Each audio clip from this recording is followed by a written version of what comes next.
नमस्कार, बहुत बहुत स्वागत। मैं हूं आपके साथ ऋतु ज्ञानवानी। आप देख रहे हैं न्यूज़ 18 का डिजिटल प्लेटफॉर्म। इथियोपिया के हेली गुब्बी ज्वालामुखी विस्फोट की राख गुजरात और राजस्थान होते हुए दिल्ली तक पहुंच गई है। इस घटना ने माउंट वेसुवियस की त्रासदी की यादें ताज़ा कर दी हैं। चलिए जानते हैं वो घटना जब पूरा शहर ही मौत की आगोश में सो गया। प्रकृति के क्रोध की धमक आज भी इंसान को कांपने पर मजबूर कर देती है। अफ्रीका के इथियोपिया में हेली गुब्बी ज्वालामुखी 12,000 साल बाद अचानक से फट पड़ा और इस ज्वालामुखी से निकला गर्म राख का गुबार गुजरात राजस्थान होते हुए दिल्ली के आसमान तक पहुंच चुका है। इस कारण देश भर में कई उड़ानें रद्द या डाइवर्ट करनी पड़ी हैं। इथियोपिया में फटे इस ज्वालामुखी ने 1946 साल पहले इटली के माउंट वेसुवियस में हुए भयानक विस्फोट की यादें दिला दी है।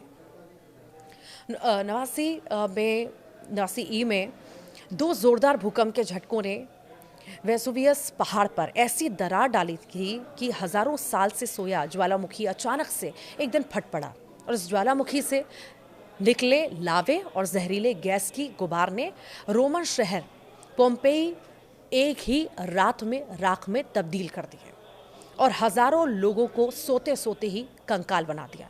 आइए इतिहास की उस त्रासदी को फिर से खंगालें जो आज भी ज्वालामुखी विज्ञान का आधार बनी हुई है। कैंपेनिया क्षेत्र में बसा वेसुवियस 24 अगस्त 89 ईस्वी को फट पड़ा और ये रोमन इतिहास की सबसे घातक आपदाओं में गिना जाता है। ज्वालामुखी ने 33 किलोमीटर ऊंचाई तक गर्म राख और गैसों का विशालकाय बादल उगलना शुरू कर दिया। पिघला हुआ चट्टान, फ्यूमस की धूल और गर्म राख 1.5 मिलियन टन प्रति सेकंड की रफ्तार से माउंट वेसुवियस के बाहर निकला। ऐसा अनुमान है कि ज्वालामुखी विस्फोट से निकली कुल ऊर्जा हिरोशिमा नागासाकी पर गिराए गए परमाणु बमों से 1 करोड़ गुना ज्यादा थी। माउंट वेसुवियस से 700 डिग्री सेल्सियस गर्म राख की लहरें 100 किलोमीटर प्रति घंटे की स्पीड से बहती रही। राख और प्यूमिस की बारिश घंटों चलती रही।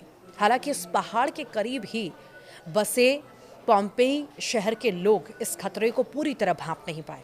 कुछ ही मिनटों में ये लहरें नेपल्स की खाड़ी के किनारे बसे शहरों को निकल गईं और लोग गहरी नींद में सोते हुए कंकाल बन गए।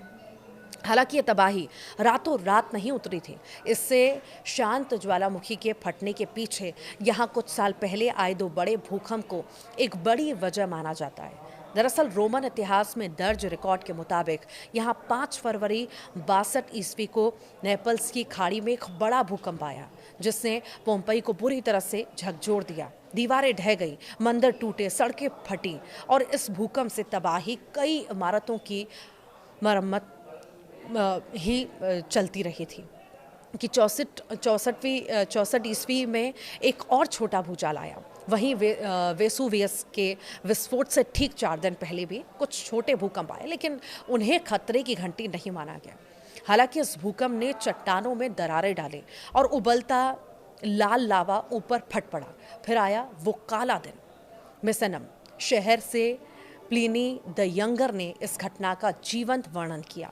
सुबह आकाश में एक पाइन ट्री जैसा विशाल बादल उभरा, ऊपर से फैला हुआ, नीचे मोटा राख और प्यूमिस की बारिश घंटों चली। लोग जान बचाने के लिए भागे, लेकिन ज्वालामुखी से निकली राख ने सब निगल लिया।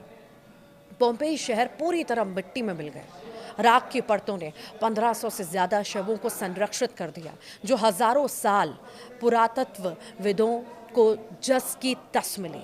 पोम्पेई की खुदाई में घर, मंदिर, बाजार और ब्रेड की दुकानें उजागर हुईं, जहां रोटियां ओवन में पक रही थीं। अनुमान है कि माउंट वेसुवियस के ज्वालामुखी विस्फोट में 10,000 से 16,000 लोगों की जान चली गई थी।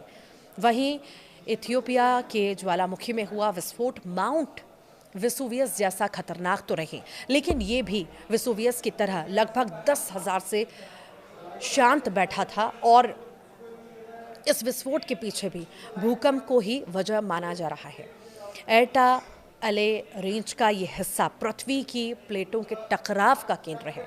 विस्फोट ने 10 से 15 किलोमीटर ऊंचाई तक राख और सल्फर डाइऑक्साइड का प्लूम उगला जो 100 से 120 किलोमीटर प्रति घंटे की रफ्तार से उड़ते हुए भारत के आसमान तक पहुंच गया।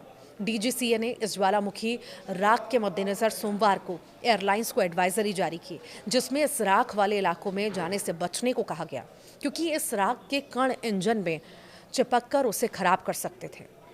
वैज्ञानिक कहते हैं जलवायु परिवर्तन से ऐसे विस्फोट बढ़ रहे हैं। वेसुवियस ने हमें सिखाया कि प्रकृति की चेतावनियां नज़रअंदाज ना करें। वहीं इथियोपिया की राख दिल्ली को काला कर रही है, तो क्या हम तैयार हैं? भूकंप की दरारें आज भी आ रही हैं। 62 ईस्वी की तरह ज्वालामुखी फटते ही आग बहती है और इंसान सोते सोते राख में दफन। ये इतिहास नहीं, चेतावनी है।